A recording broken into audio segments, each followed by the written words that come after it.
द्वापर युग में एक पवित्र और सुंदर नगरी थी, गोकुल। ये वह स्थान था जहां लोग प्रेम, भाईचारे और विश्वास के साथ रहते थे। किसी में अहंकार नहीं था, कोई छोटा बड़ा नहीं था। लेकिन जब अत्याचारी कंस का आतंक बढ़ा, तब भगवान श्री कृष्ण ने उसका अंत किया।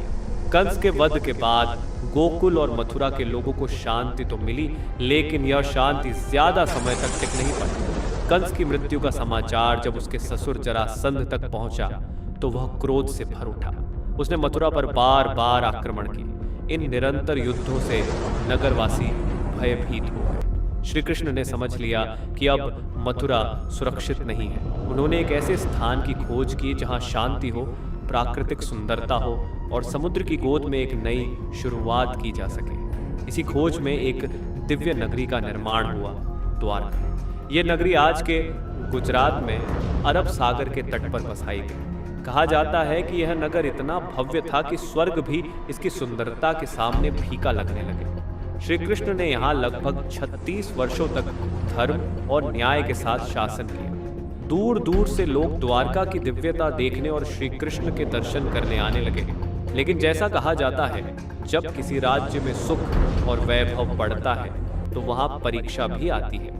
महाभारत युद्ध के बाद जब कौरवों का विनाश हुआ, तो शोक में डूबी गांधारी ने इस विनाश का कारण श्री कृष्ण को माना और उन्हें श्राप दे दिया कि जिस प्रकार उसका कुल नष्ट हुआ, उसी प्रकार यदुवंश का भी अंत होगा। श्री कृष्ण ने उस श्राप को शांत भाव से स्वीकार कर लिया, क्योंकि वे जानते थे कि समय और कर्म से कोई नहीं बच सकता। धीरे धीरे उस श्राप का प्रभाव द्वारका में दिखने लगा।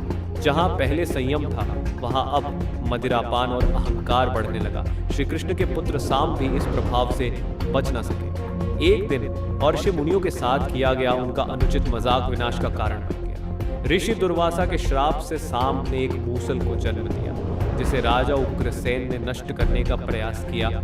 लेकिन होनी को कौन टाल सकता है, वो तो होके ही रहेगा।